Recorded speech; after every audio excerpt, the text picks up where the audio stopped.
Hey guys, MrSpirit here, and today I want to talk about criticals and random criticals, and the differences between and why random criticals seem a bit unfair versus the forced ones.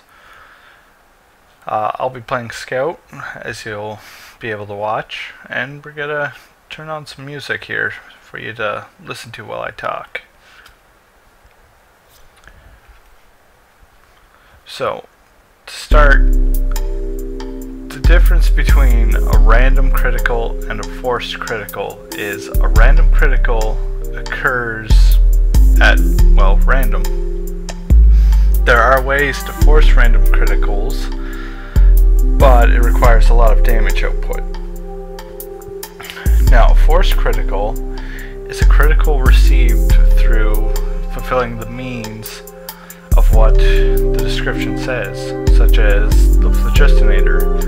You fill the bar up, you taunt, you get forced criticals. A crit streak, it's the forced critical version of the medigun. So instead of invulnerability, you get forced crits. Or the gunslinger, the triple punch combo, requires you to punch someone 3 times for the third one to be a critical. So, when it comes down to it, there is a big difference. A forced critical is more rewarding, where a random is, you got lucky. And what happens quite a lot is players die to random criticals when they would have actually been the victor in the one-on-one battle, or even a multi-battle.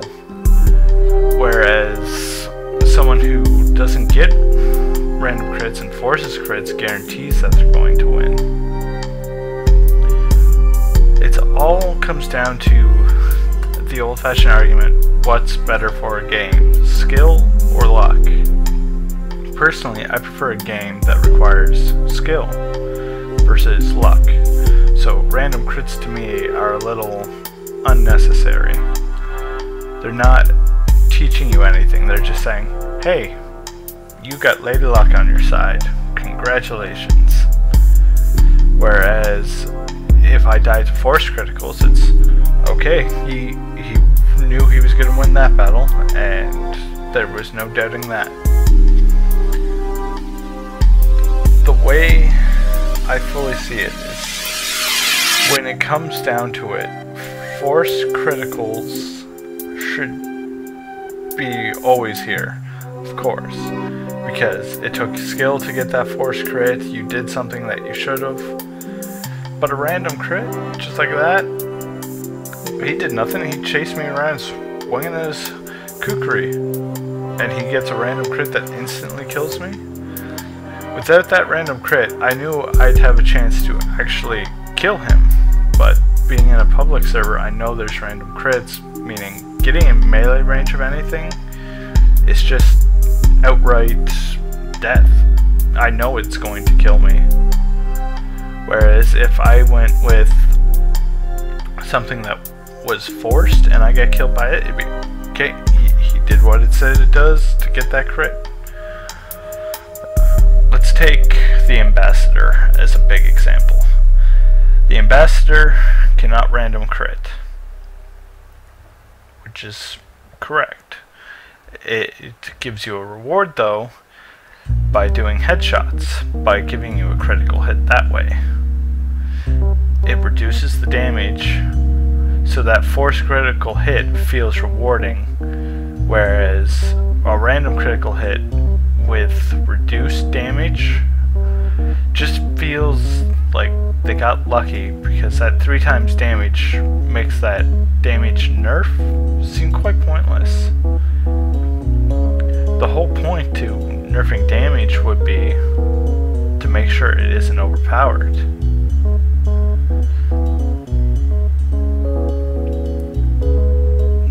The way people have always argued for forced crits and random crits is, well, I can't play the game unless I've got random crits because that's the only way I win. No, practicing and actually trying is a better way. Random crits doesn't equal up to much. If you only rely on random crits, you're still going to die more times than you would with force crits. With force crits, you can even back out and get away from players. If you don't see the player and you get hit with the force crit, well, you're going to die either way because you were caught flat-footed. What I'd like to see done is have an option for some Valve servers, or that so you could play without the random crits instead of having to go to community places where there's random crits. But the only way to get to these Valve ones instead of just play is go into the options and that, so new players who join the game won't be stuck with always dying, but still give an option for the people who play Highlander and that to have a pub setting to practice in with their DM versus their calling it and that, because you gotta practice that with your teams. And if that option was available, it gives more players who want to get into Highlander a feel too, and allow the server to have no weapon spread, no damage spread. That way you can learn a lot more about Highlander and competitive TF2 that way. If all we are is stuck with random crits and pub servers, we'll never actually learn anything unless we just play lobbies, and sometimes you're just not in the mood for a lobby. You just want to play and practice some skill, but not against a full-on team that's listening against you.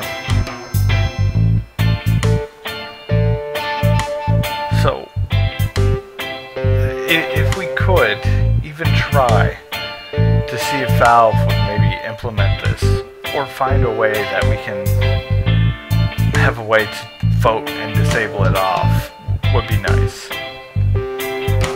Because I know you've probably been killed by a random critical hit when you knew you had the advantage of the battle.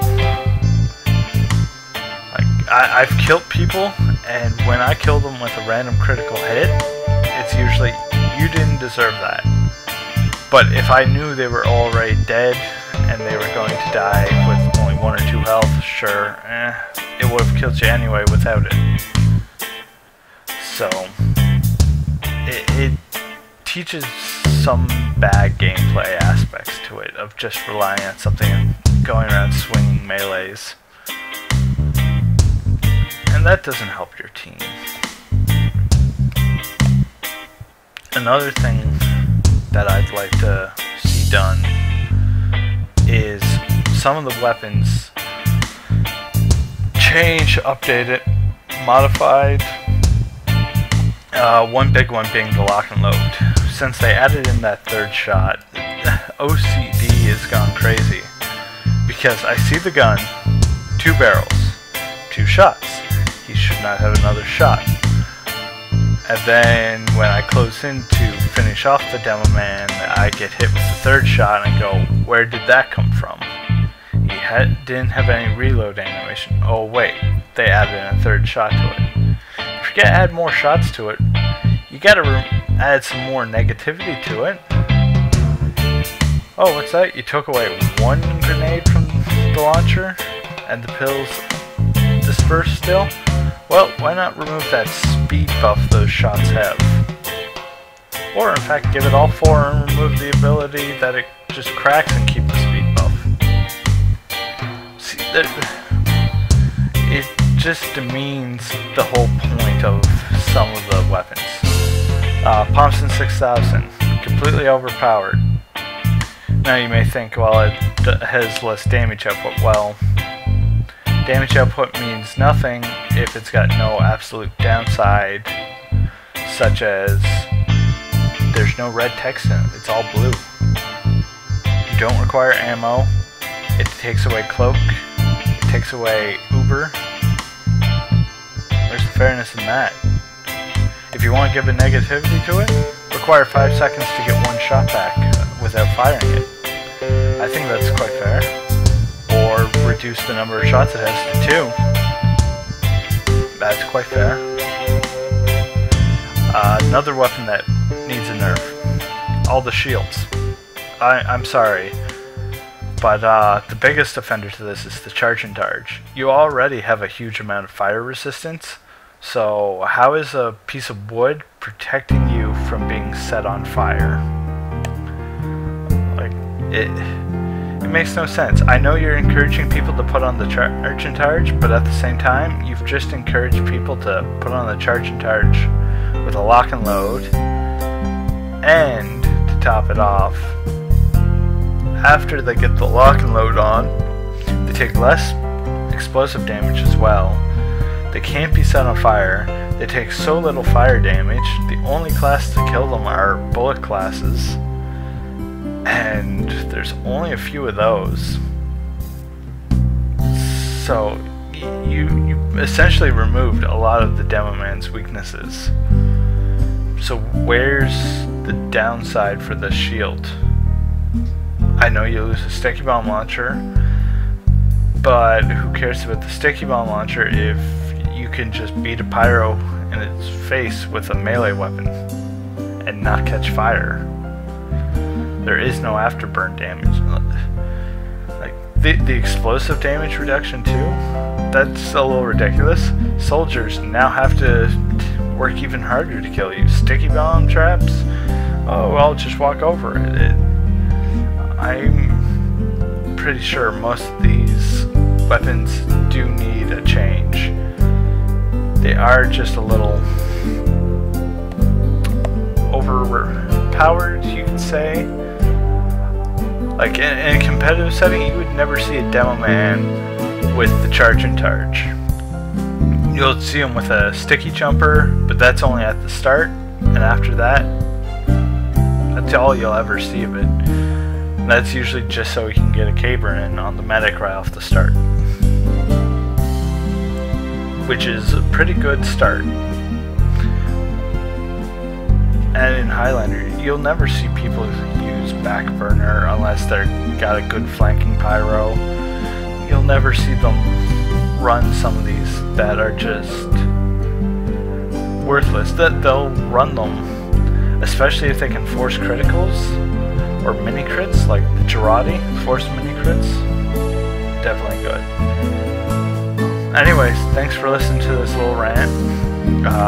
For everyone watching, yes, Players of the Week start on Monday, so check the discussion boards to have a chance to get nominated Player of the Week and add it to my friends list for your ability to fulfill the challenge to what actually is decent and well thought through.